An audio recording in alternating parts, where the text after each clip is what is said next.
మూర్తి పొగడ మూర్తి ఎంత వేండ రెండు బోండా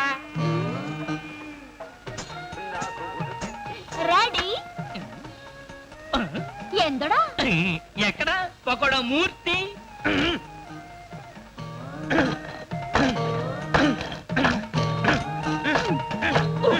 ఏమిటయ్యా మూర్తి అద్దంచడం ఇంకెలా దంచమంటావా బాబు?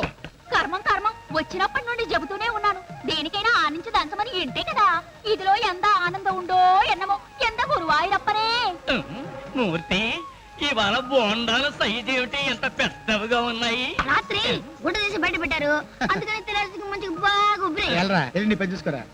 రండి మీ పని చూసుకోండి. చూసుకుంటా. పాలకుట్టి వస్త్రం పొడు వస్త్రం సరుకు మీద వస్త్రం పొడు వస్త్రం అక్కడ కాదే ఇక్కడ ద్రౌపది మాన సంరక్షణ వస్త్రం ఓణి. నేను కేరళ కుట్టియాను ఇది నమ్మడి సంప్రదాయం నేను ఓణి వేసుకుంటే నీకు బోణి కాదు. ఆ? అంటే వచ్చే వాళ్ళందరూ నా ఇడ్లీ కోసం బోండా కోసం దోశ కోసం కాదంటావా?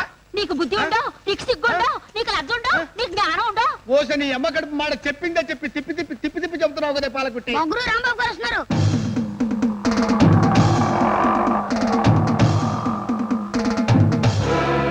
ఏటా వరి వరి ఎరా పకోడా మూర్తి టిఫిన్ ఉంది.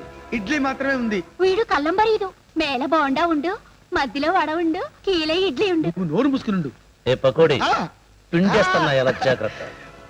పైన ఎన్ని చల్లపడిపోయి గురు కింద ఇడ్లీ మాత్రం వేడిగా ఉన్నాయి కావలిస్తే చేపెట్టి చూడు. ఏ పాలకుట్టి అన్ని సరిగ్గా పంపు. సుడు సుడుగా పంపుతాను. పంపుతూ గాని సరుకు మీద వస్త్రం వేయి. వస్త్రం వేయిదే. రేయ్ సరుకు మీద వస్త్రం వేసినా దస్త్రం వేసినా లోపలుండే సరుకు ఏమిటో దాని రుచి ఏమిటో నాకు బాగా తెలుసు తొట్టినాయ. అబ్బో నీకు అన్ని కేడి విద్యలు బాగా తెలుసు నాకు తెలుసు. పైసా బిల్లు ఇవ్వకుండా పందెపు కోడిలో నా హోటల్లో నన్ను తప్ప అన్ని తింటావురా.